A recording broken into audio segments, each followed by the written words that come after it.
Welcome to the Olympic edition of the Penalty Loopy podcast, where we talk about all races and everything around the biathlon competizione from the 2026 Olympics in Antholz, Italy.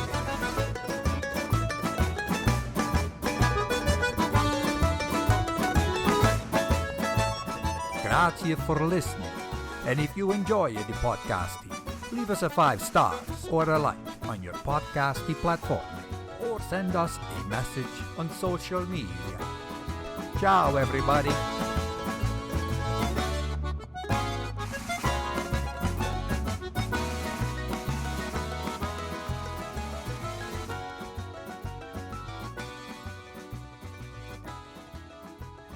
Buongiorno.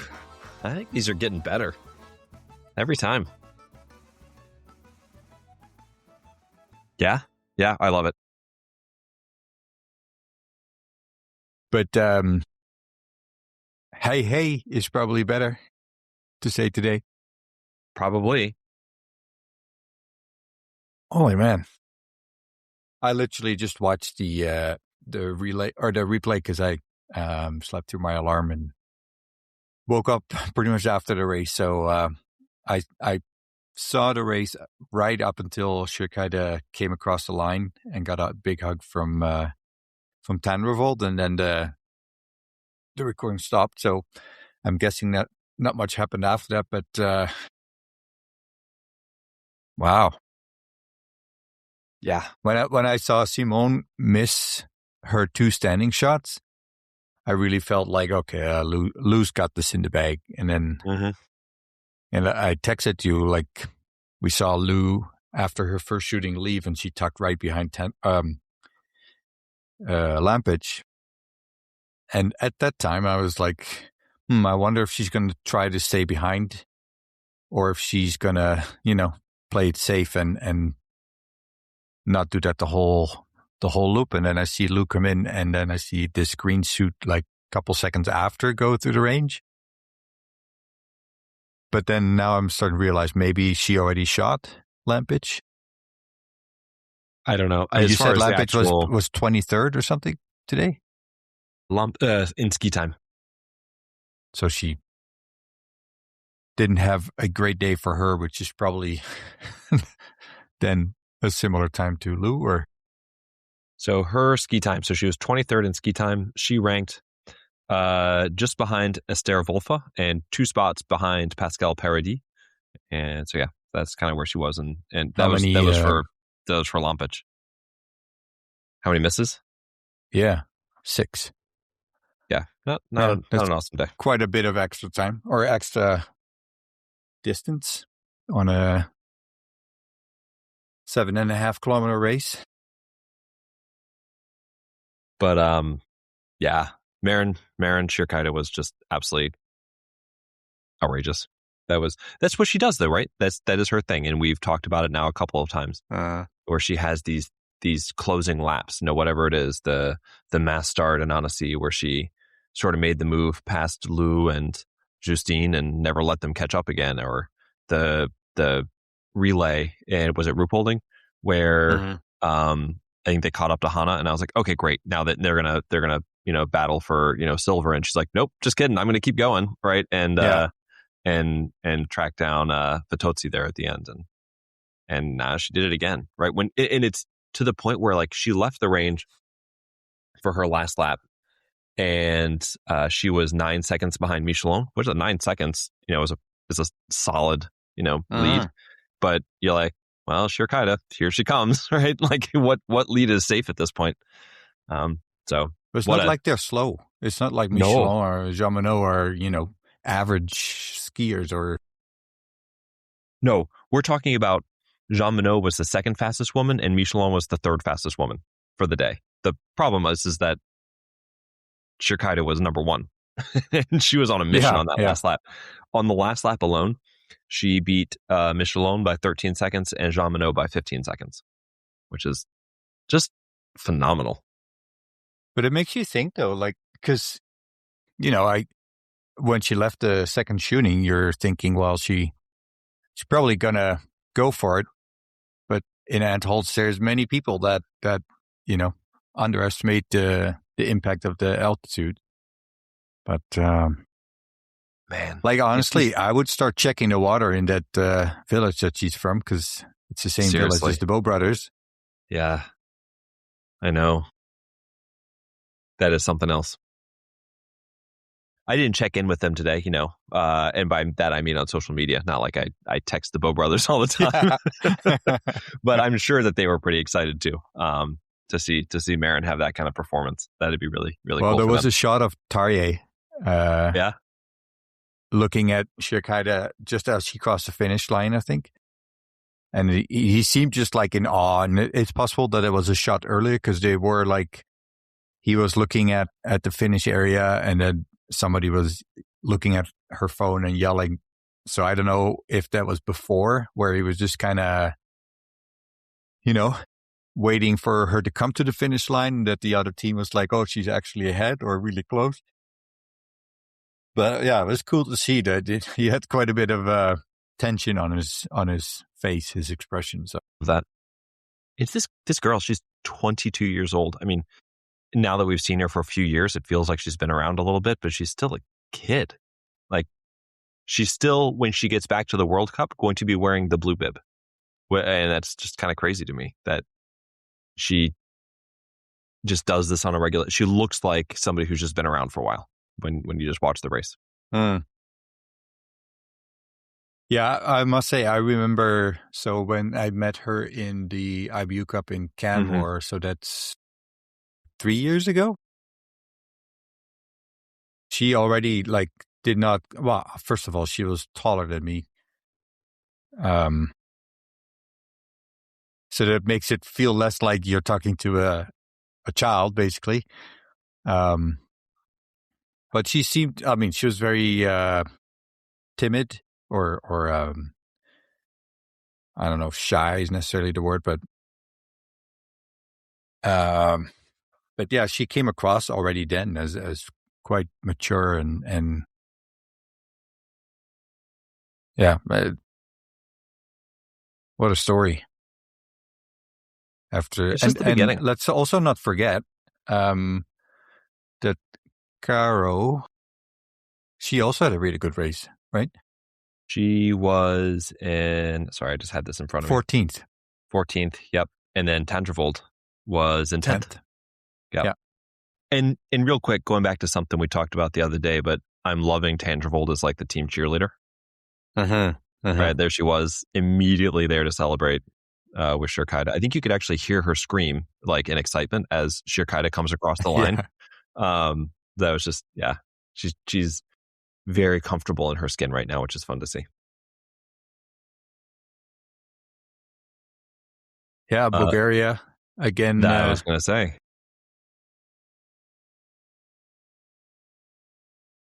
Huh, that's quite something, eh? Yeah. Todorova, who had a really solid year last year, but hasn't quite lived up to maybe the expectations that were put on her after she had a couple podiums last year, but 4th place today. And what was she, 17 seconds? She'll start 17 seconds behind Jeanmonnot. And then there was Hristova again in 11th place. They're kind of, as like the underdog nation, having a really great with them and the Finns. No kidding. Right? Yeah. Yeah. But yeah, so I mean, at this point, it's almost like I won't be surprised to see Bulgaria skiing into, contending position tomorrow or next Saturday in the mass start. And real quick, can we talk about Michelon? Because I don't think that you got to see. I don't think you got to see anything that happened for her after the race. As you said, it cut off. So she obviously, amazing race. She, is perfect on the range, amazing skiing. And afterwards in her interview, she said that she actually started to get a little faint. She was coming down. She hasn't been able to eat very well because she was a little, I don't know if it was like a nervous tummy, or that's what we call it with Ben, but a nervous tummy, or if she's starting to get sick or something, but she was starting to get faint because she hadn't really eaten. So she comes across the line and she's obviously very, very happy. And then shortly thereafter, obviously Maren surpasses her for gold. But that smile did not change one bit. Like it stayed, from ear to ear. Somewhere along the line, she got a rose, like a Valentine's Day rose. She was just sort of like bouncing around in the finishing area. It just like this incredible excitement. She climbs up this hill into the stands to go give her family, hugs, and it was just really cool to see. And then at the podium ceremony, she and Lou were horsing around. Like I don't know if I can't remember anymore if she climbed on Lou's back or Lou climbed on her back, but they like this girl is clearly like she is over the moon, as she should be, with the silver medal. And I just keep thinking back to, was it like, I think it was Ruhpolding after the sprint. She finished like 32nd, 34th, somewhere in that range. And she was in tears after the race saying that she just couldn't find it. She couldn't get it to work. It just felt awful. And that was only a month ago. And since then, everything has turned around. I'm just really happy for her. I'm really curious how much the French pressure plays into this.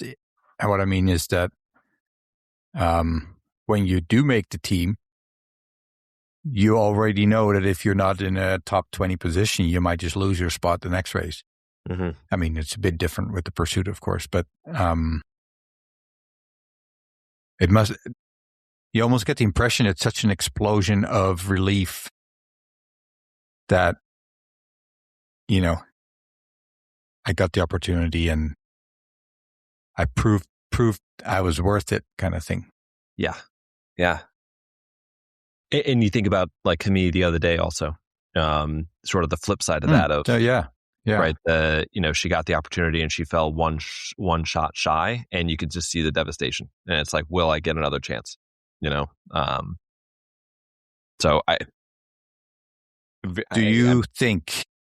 Yeah. What are the odds of Justine not making the relay?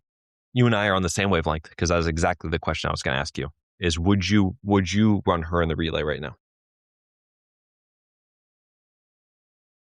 Because we still have a pursuit to go, but I think Jeanmonnot and Michelon are kind of hard to pass on, and even Simon. Mm-hmm.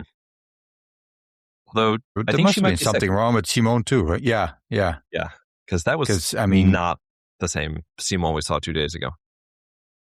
Well, and considering she has one more miss compared to Lou, and she is 1 minute 20 something behind. So I wonder if she's sick or if she was really bad skis or celebrating. Because if there's one race where you don't give up, even if you know you're not going to get a gold, it's the sprint, right? Yeah.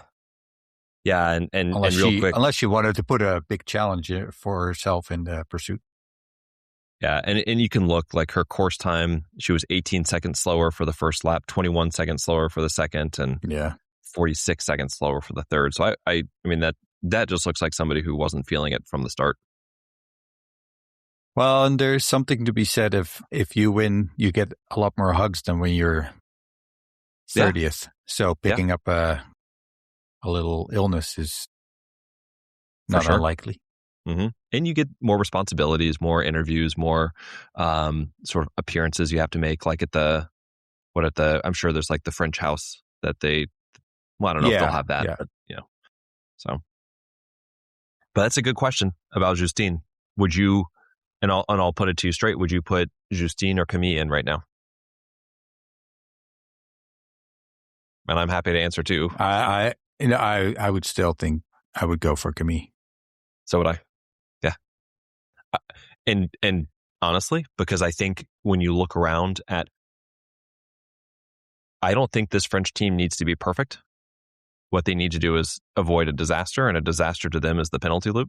And because if you look at, the Swedes, and we can talk about them more in a little bit, but still not looking awesome. Their top, Hanna was in 18th today, and that was their top finisher. The Italians are not, right now it looks like their biggest competition is going to be the Germans and the Norwegians.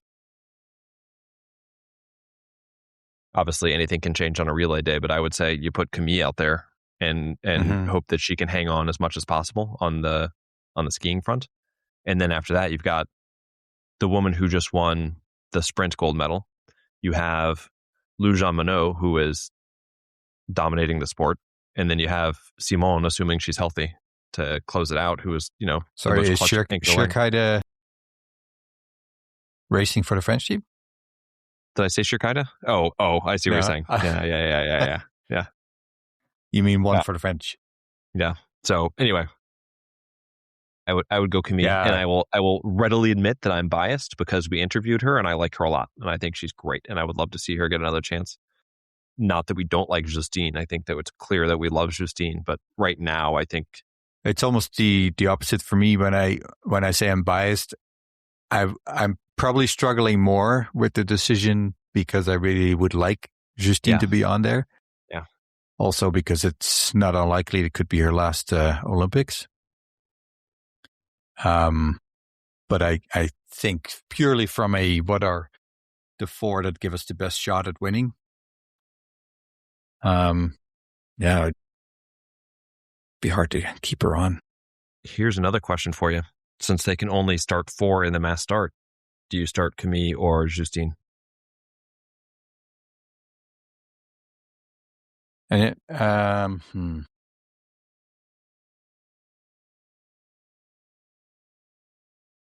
it's toughy. And I mean, there's a lot of parts into this decision that we don't know, right? Like maybe she has been sick or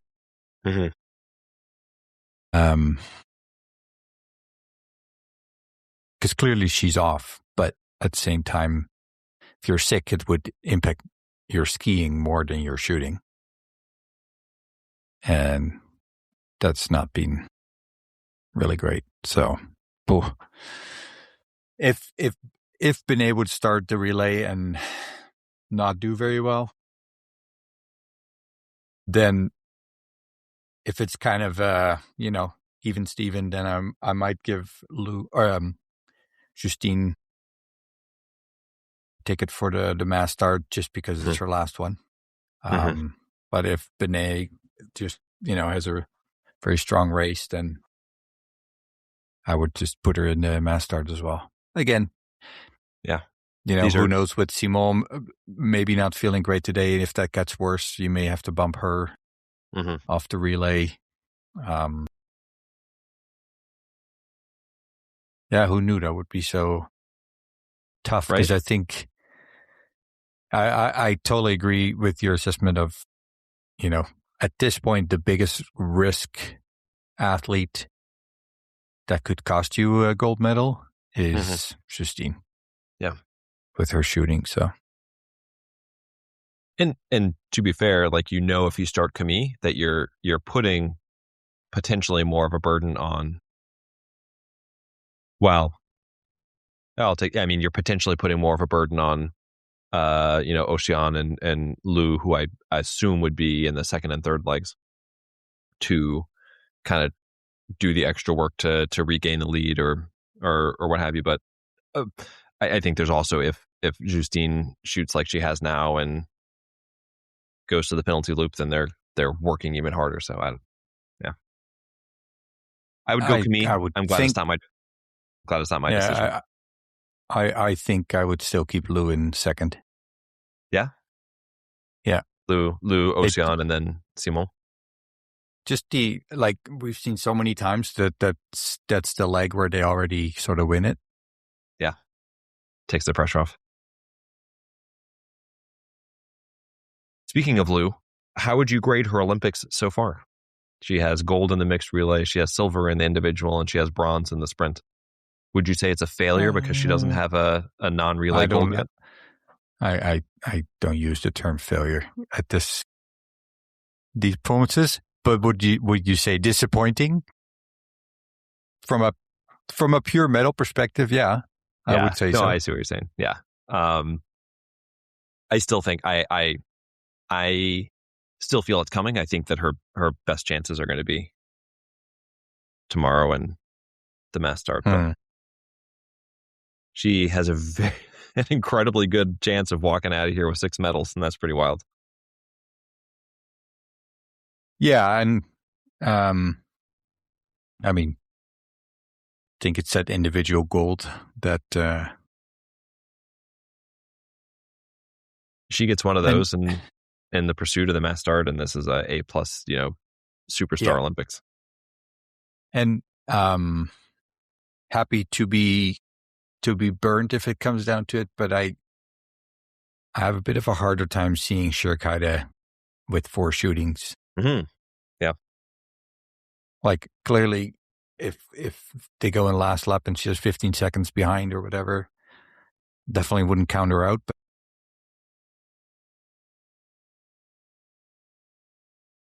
I think Michelon, bit harder to say. mm-hmm. I don't really recall specifically how she did in pursuit.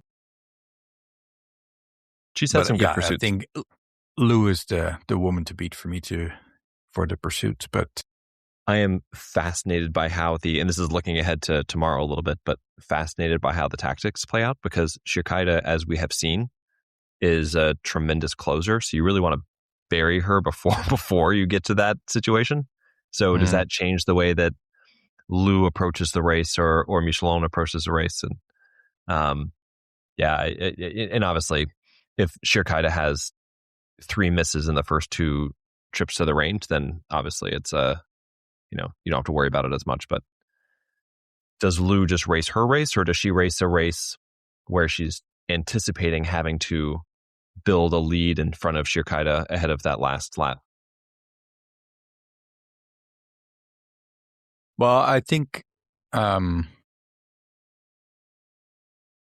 so far the really, really crazy last laps from Kirkeeide that we've seen, and it's a small sample size, but it was in shorter races, right? Either short leg on the relay or the mass short start sprint.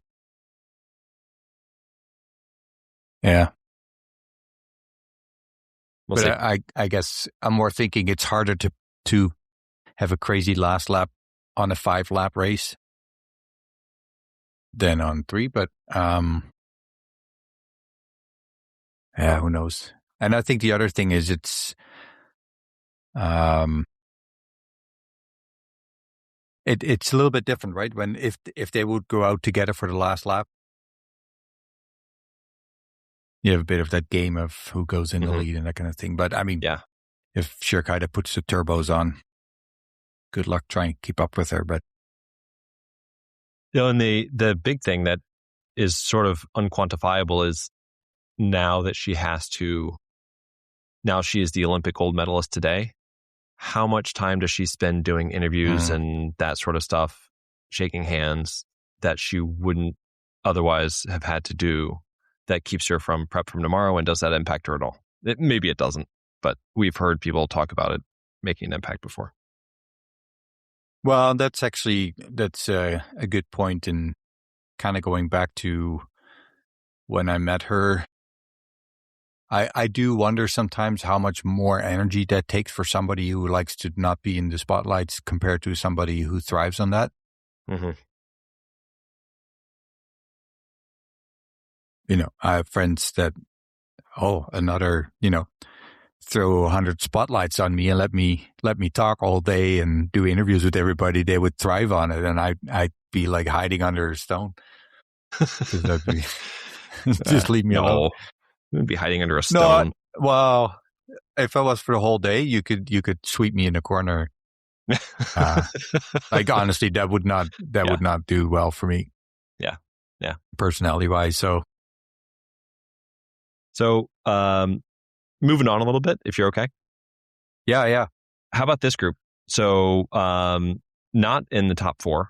This will be kind of in the chase group a little bit. You'll have Lisa Vitozzi will be going off in bib number 5, Suvi Minkinen in bib number 6, and Franziska Preuss in bib number 7. And they're separated by a little bit there. Vitozzi plus 40, Minkinen plus 49, and Preuss plus 1 minute. But do you see any of them being able to rise up?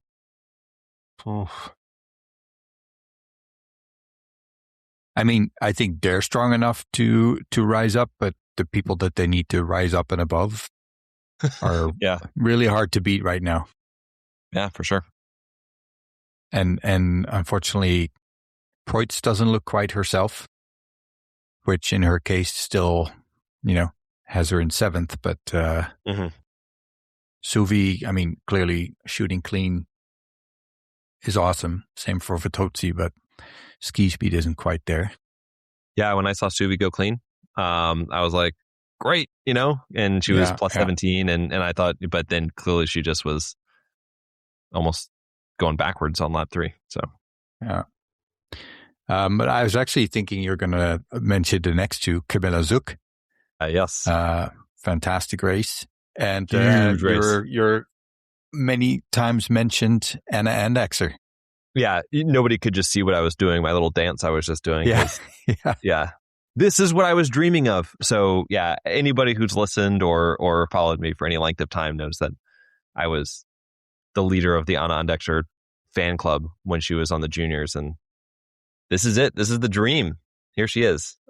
She's still a kid, and 9th place, clean shooting, minute 9 back. Come on, big race tomorrow. Not expecting a medal. Not just dreaming of seeing her rising up into the battle. Yeah, really crazy. I don't see the bib numbers right now on the. Oh, there it is. So she was 79th. Way back. 79. Yeah. Huh. You got to think that Tobias is pretty pumped right now to see. I would say Zook. So. Yeah. He should be. Yeah. And that was with the miss, in 8th place, and all 4 Polish girls. 4 out of, in a pursuit, right? Yeah. Yeah. And not by a thread. Like no, the worst position was 45th. Mm-hmm. Yep. So Jakiela in 28th, and Sidorovic in 41st, and then Maka, who started off the race very nicely, in 45th. But yeah, I mean, Zook had some really great performances, like 5 or 6 or 7 years ago now. Yeah. And then she had that big back injury, and it's been a struggle to get back. So, I think that Tobias is probably over the moon.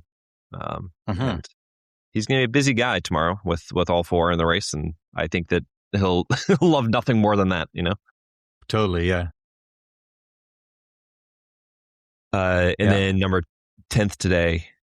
This is not normally what we do, going position by position, but I think it's really important, is Tandrevold. And I just was really happy for her. Sorry, I was just looking at names that stood out in the ranking, and she totally jumped at us, right? Yeah. A couple years ago, you would have been thinking, disappointing is intense. Bad but day. Right now, considering everything, you just got to love it.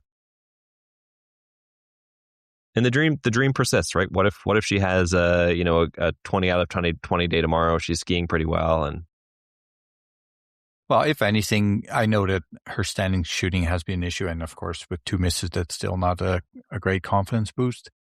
But she must get some positive out of this to finally be back in a position where, she wasn't in it for the goal, but yes.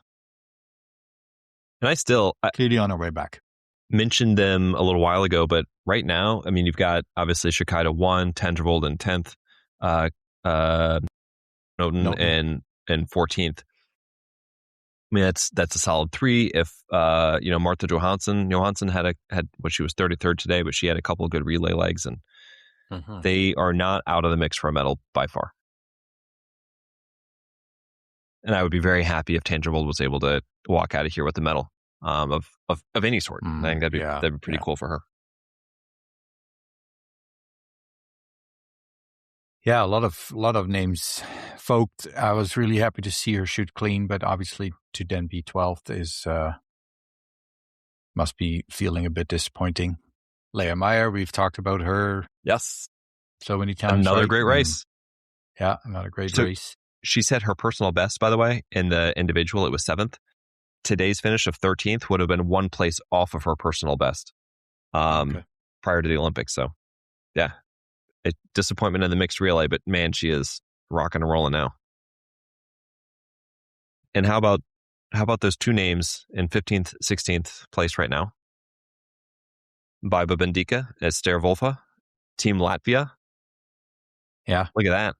And Biba has sort of mentioned, and you'll see it on social media, like Esther is one of her, almost like someone like she's like mother hen, and this is one of her little baby ducks that she's or baby chicks that she's kind of been bringing along. Yeah. And so it's really cool to see them both have this great race today. Well, and also in 16. Yes. On the Besh from Denmark, right? Huge. Yep. But slight chance that that's a PB. Yeah, just a slight one. Yeah, PB, I think nation's best. Yeah, that's fantastic. And she was I find 16th in ski time, too.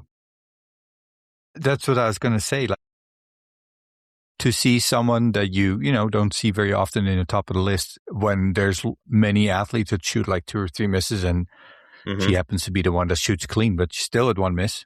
Like you said, 16 ski times. Yeah, that's just freaking awesome. That's a really big wow. Yeah. Christian Wolf might still be on the floor, actually. I don't know. So might need to send someone to check on him. Yeah. No. That plus Sondra Sluttemark is going to be in the pursuit tomorrow. So Denmark will have 2 names to cheer for in the pursuit. And I'm going to go out on a limb and say that has never happened before at the Olympics. Where did she end up? So Ukulek is, she was further down, 86th. But her brother was 60th. Oh, right. Okay, sorry. Yeah. Unfortunately, Nadia Moser just missing out on 1 spot. Yeah, it is what it is. But Benita, who had to sit out previous race, yes, yeah, she made it in there. So at least we'll still have one Canadian to cheer for. The U.S. has Dieter Irwin 47th. Was she the best result today? Yeah. Real quick, Pascal didn't make the pursuit, but I do want to point out 22nd best ski time today. Yeah. So obviously didn't hit it today, but she's still quite young, and now just seeing this from her, it makes me very excited for what's still to come. So we had Americans. Margie Freed was 66th. Joanna Reed was 72nd, and Lucy Anderson was 79th. Also down there in 81st was Marketa Davidova, who had 4 misses. And I don't know, you probably didn't see her interview afterwards, but she hinted strongly that we are seeing her last races right now. So not even like potentially after the Olympics might be done. Yeah. Yep. Which is sad. I mean, obviously she's been really hampered by this back the last 2 years, and you just think back to where she was a couple years ago. And well, remember though that we had some talk about her retiring a couple of years ago, even where she was on the fence of, do I keep going or study or? That's hard. It's too bad. It is, and I hope that she does what makes her happy, right? I was about to say I hope she continues, but if she's not having fun, then don't do it, right? Go do the thing that makes you happy. You only get to live this life one time. And I think especially when if it's something that clearly keeps getting back to her, then having to deal with that the whole time is even when you are feeling good, to know that there's a good chance that you might start feeling pain again. It's hard to keep pushing your body for all of that. Do you want to talk about the Swedes? Yeah, and to summarize, I was going to say, did they race today? And that's obviously not fair, because they were, after the first shooting, they had a good position, but After the first shooting, Hanna had the first time, Lynn Jestblom had the 4th best time, and Elvira had the 10th best time. But clearly there's something going on there. I don't know if we're, yeah. And then at the finish, you feel bad. Feel bad for them, right? It's I don't know if it will be Hannah's last Olympics, but certainly Lynn's. Yeah. Yeah, because you know they're better than this. And this is not like trying to shame them. It's like, you know that they have it in them to do better, because we've seen it all year. And I mean, the second trimester, I would say they were right up there with the French as far as their form. I mean, Hannah had those wins. Elvira had a win. Anna Magnusson was up there. Even on the men's side, they were performing so well, and then just sort of kind of fell flat. And was it their pre-Olympics prep? Is their form off? Is the skis? Are they sick? Like, what is it? Just something's just not there. They just seem kind of no. Well, and that's kind of what I like. I feel this whole competition, I don't know.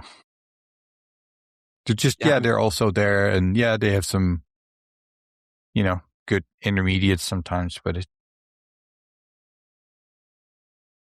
it doesn't feel. It just feels off. And like, Bulgaria had two athletes. To be clear, they're not bad by any means, but it's just more you expect them to be in contention the whole race. Yeah, and it's all relative. Just doesn't quite feel that way. Yeah, and like, Bulgaria had two athletes ahead of Hannah, and Hannah was the top Swede. Latvia had two athletes ahead of Hannah, and again, those athletes did awesome, but it's just like, you expect to see Sweden, especially this generation of Swedish women, to be at least one or two, right? Yeah. And it's also like, you look at, real quick, if you look at the last lap, even with 500 meters to go, like, Hannah was still above. Her time was above Baiba's and Debesh and Volfa, and she finished behind all three of them. So she was like shedding time to them all over the place. With 500 meters to go, Hannah's time was ahead of Tandrevold. Tandrevold finished in 10th, and Hannah finished in 18th. So, and that was at the 6.2 kilometer mark. So is that skis? Is that prep? Like, that, is that just they're mentally just feeling defeated? I don't know. And it just makes me sad. It just makes me sad. Well, and for me, the biggest is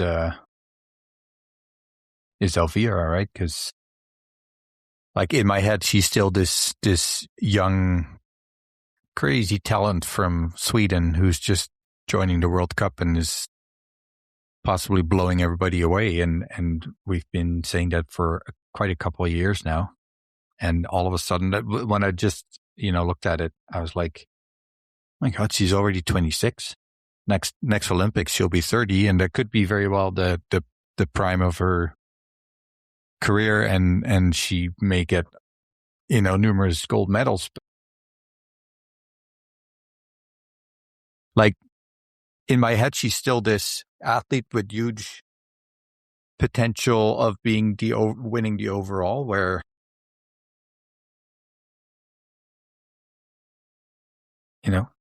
when she's already 26, totally agree. It's realized that maybe that's not how we should look at her anymore, right? Yeah. Time passes quickly. Yeah. I think I've mentioned this before with the coaching of the Swedish team. And I don't want to suggest that they're bad by any means, but it just makes me feel sometimes that a change would maybe just be a good thing. Just, I don't know, just to create a sort of a new vibe or new atmosphere. And I'm not, obviously I'm not there with them. I don't know how that connection is. I don't know if there's any, feedback from the athletes to the coaches that says nothing but praise and no, we need to stay together. Obviously we don't know that, but of course, had their successes, but it still feels it's underwhelming for the potential that they have with this group. Mm-hmm. Yep. And I mean, I don't want to, let's also emphasize the fact that Anna Magnussen has greatly improved this season. So clearly they're not just fiddling around, but it just always feels like there's more potential, which we occasionally see come out. But no, I agree. It's like what a different voice, a slightly different touch, a slightly different. Yeah, or completely different. I mean, because how long has that coach been there? The German? Been there forever. Lucas? You told me he was there for a decade, I would believe it.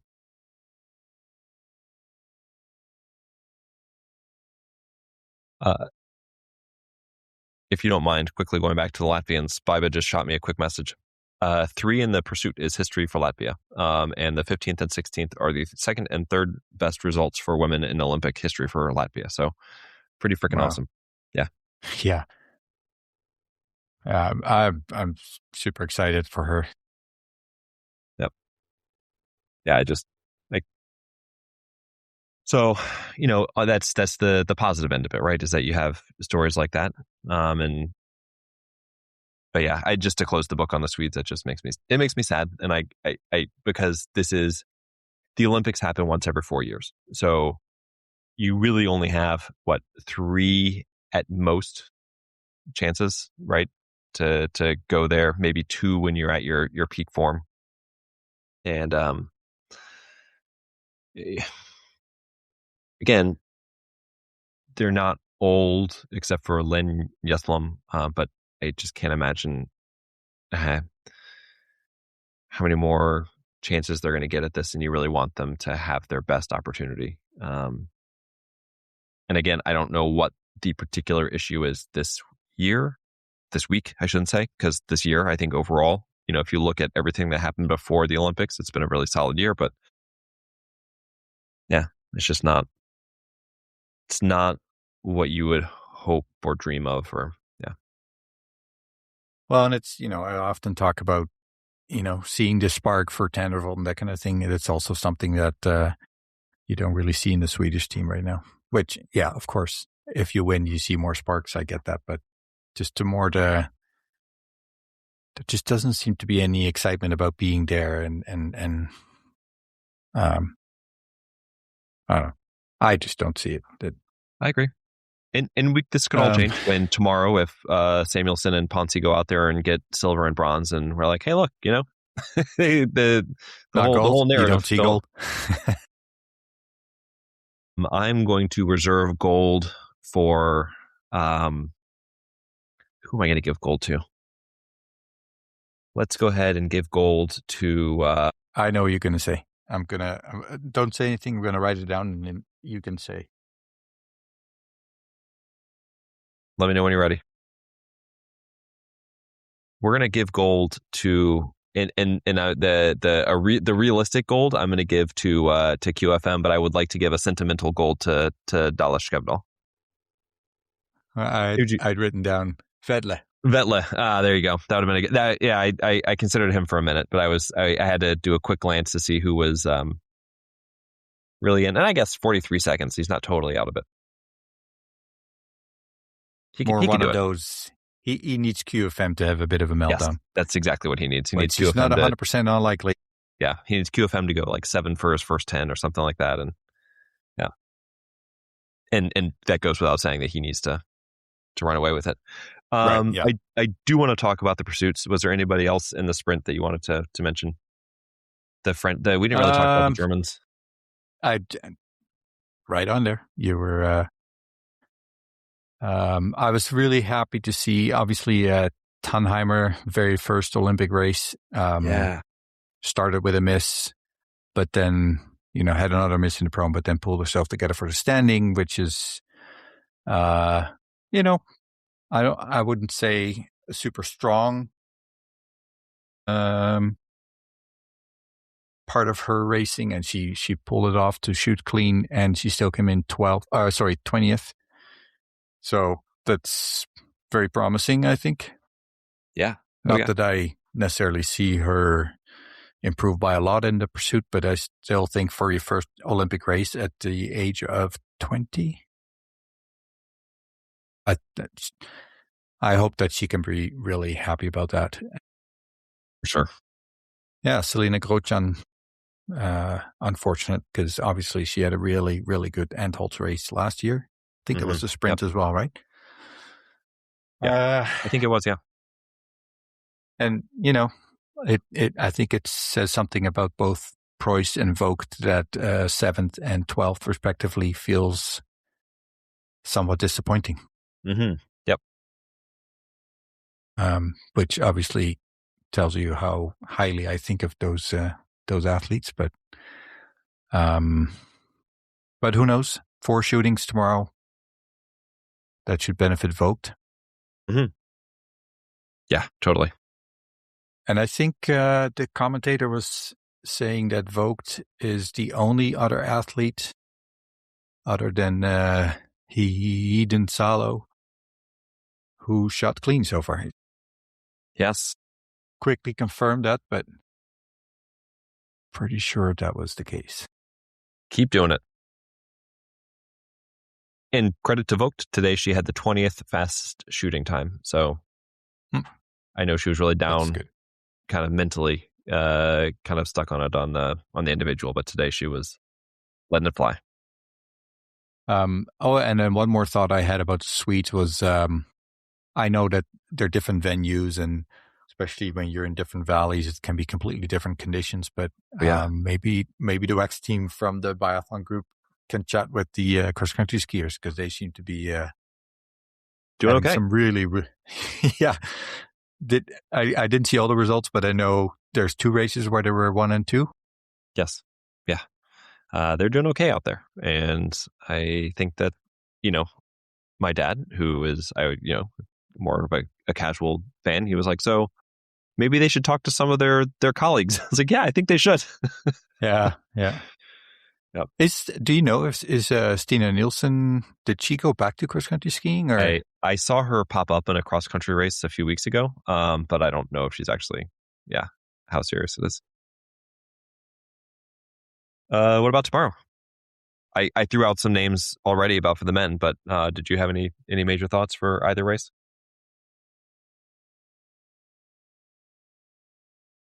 Yeah, I mean, stating the obvious, but I think for the men it's really QFMs to lose, which I don't think is unlikely.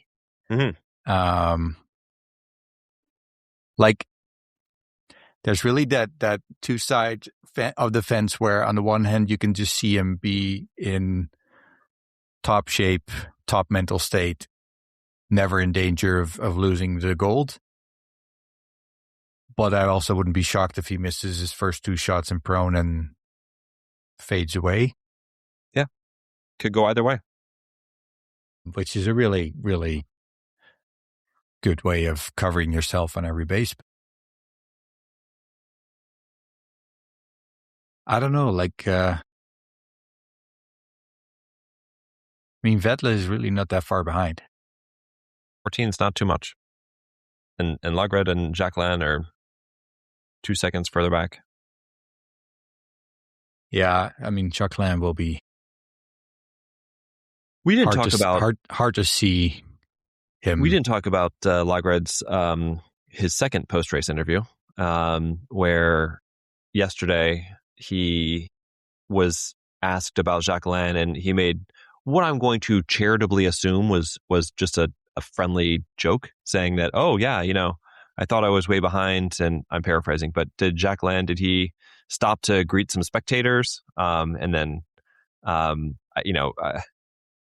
my best guess is he was trying to be, just be a little bit silly, but I think this week is probably not the best week for him to be making any sort of jokes at anybody else's expense. And Jacqueline took that and said, to hell with him. I'm gonna dust him or something like that in the pursuit. So I kind of hope that Jacqueline doesn't go too crazy to start just reining in a little bit. Yeah.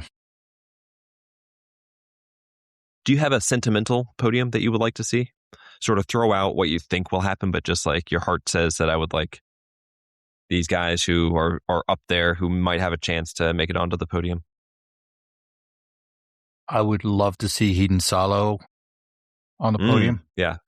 Just for, how well he's been doing, and depending on weather conditions, if he can keep shooting clean, who knows what he might be able to do.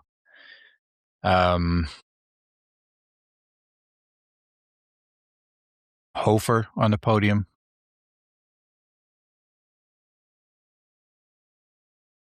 And I'm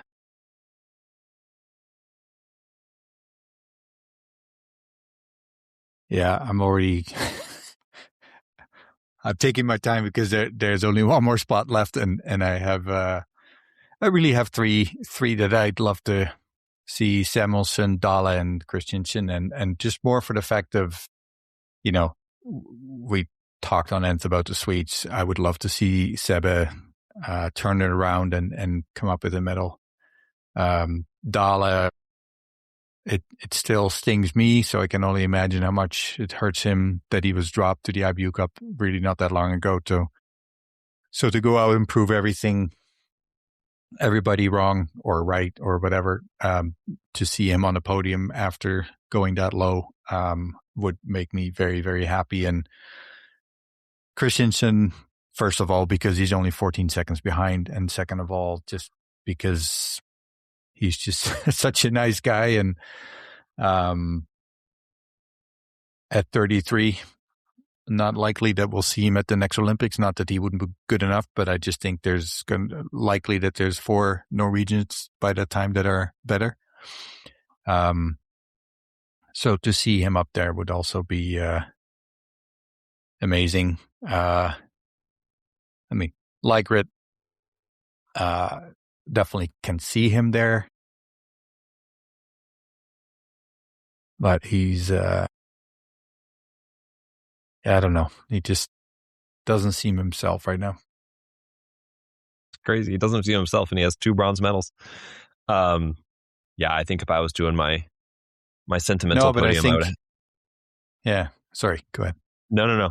Go ahead, finish up, and I'll get to my hopes and dreams. No, I was more thinking of, really sort of unlikely people are the ones like Justus, Nick Hardwick to have an absurd race to surprise everybody and get to the top. I think, Adam,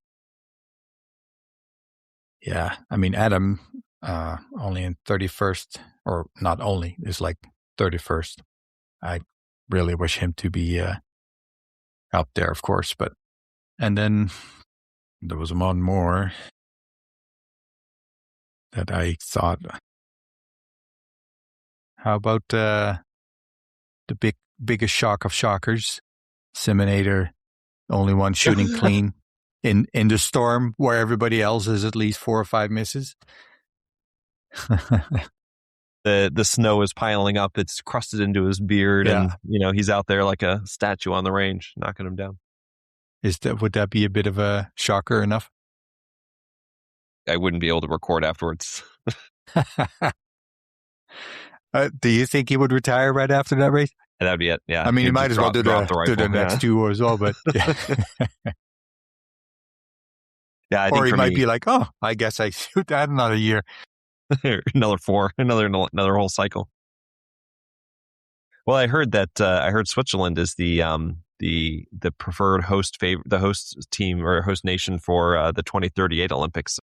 He could stick around and compete in his neighboring nation. I would love to see Dale. I already mentioned him. Samuelsson, I would love for him to grab a medal, and I think Jacqueline after his heartbreak. Those would be my 3, right? The 4, 5, and 6, just swapping places. And if we're getting a little ambitious, I would love Heaton Salo to make a run. Campbell, obviously, just for his, that could be fun. I would love to see the Swiss trio back there, Burkhalter and Stalder and Hartweg to work together. And I just, I just really feel for Nick, how he's been troubled with illness and just setbacks. Every time you think he's coming back from one, there seems to be another one. So for him to just have the day of days, mean, obviously 138 is needs a bit more than that even for Laughing others at to Nick. have a really. No, but it's just. Yeah, No, hold on. I gotta explain to you why I'm laughing. And my fat thumb accidentally clicked on Dalish Gevdal on my iPad in the data center, and it pulled up his profile and says hobbies. His hobby is still not Tinder. Tinder or Tinder? Timber. Tinder, as in like the dating app, the hookup, and I would hope not, considering he's married with a kid. So anyway, that was inappropriate for Nick. I totally agree. It just every time it's 2 steps forward, 1 step back. Anything else? No. It's, So tomorrow, are you going to wake up at 3:00 in the morning, or are you going to catch the men's pursuit? Maybe catch it a little bit later. I didn't think it was that early. I thought it was like 4 something. To me, it's 5:15 my time.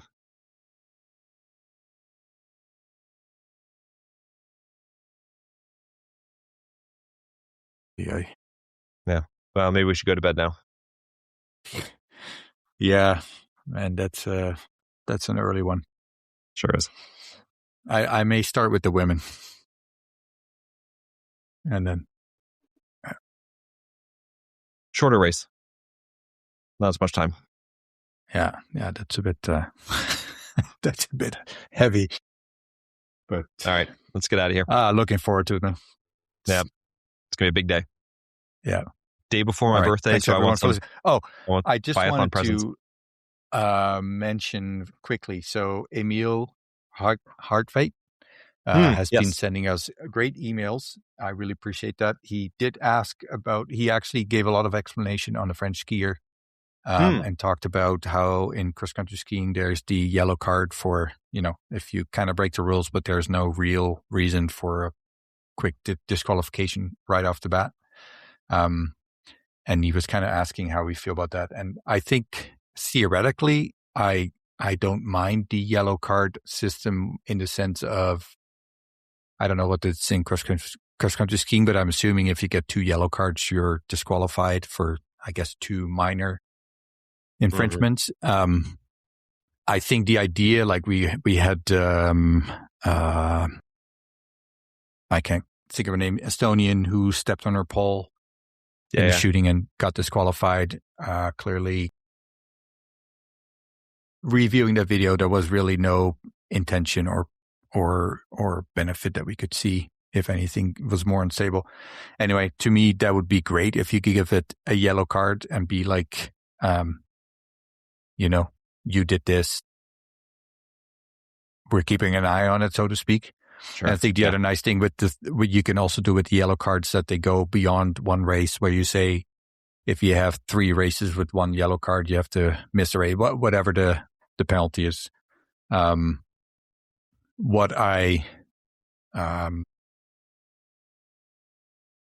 in reality it would be applied is a different matter, because we have rules now and the rules don't seem to apply equally for all athletes. And if that would be the case with handing out yellow cards, I think the issue still exists. So I think if anything, we can implement rules and stuff, but it's more how we apply those rules consistently throughout the field. In an ideal world, you would say, let's have a group of people who do not watch the race and only get video footage without color and bib numbers, see a rule breaking and decide what the result would be, not knowing who it is, blacked out faces, etc. I think then the current rules could work, the yellow card rules could work. But yeah, it's as long as we keep seeing that some nations are, I do think they need to get rid of the protest rule, if you want to call it that, even if somebody breaks a rule but nobody protests. like, and again, we've mentioned this example many times, but if somebody puts their hand in the beyond the firing line to pick up a magazine, I don't care if somebody protests or not. That's a clear breaking of a safety rule. That should be automatic disqualification, no matter what nation, no matter protest or not. Because then you get into this political thing of, country A protests against country B, but not country C because they helped them with the waxing and I'm not saying it happens right now, but I'm just, you want to stay away from that gray area. So I think I would get rid of the protest rule, and any rule will only work if you apply it consistently. Less subjectivity, more objectivity, and right now there's a little bit of subjectivity. Yeah. So, but Emil, thank you very much for all your emails. I know I don't always mention them, but we really do appreciate it and 100%. Definitely read it. Yeah. Hannah as well from Finland, who keeps us abreast of all of the latest updates over there. And so really appreciate it. All right, guys. We will be back tomorrow with more, and you're going to be sick of us, I'm sure. So thank you, everybody. We really appreciate it. The advantage with the podcast is you can always turn it off, right? Yeah, exactly. Or just not listen. Yep. Yeah. Thanks, guys. Yeah, bye.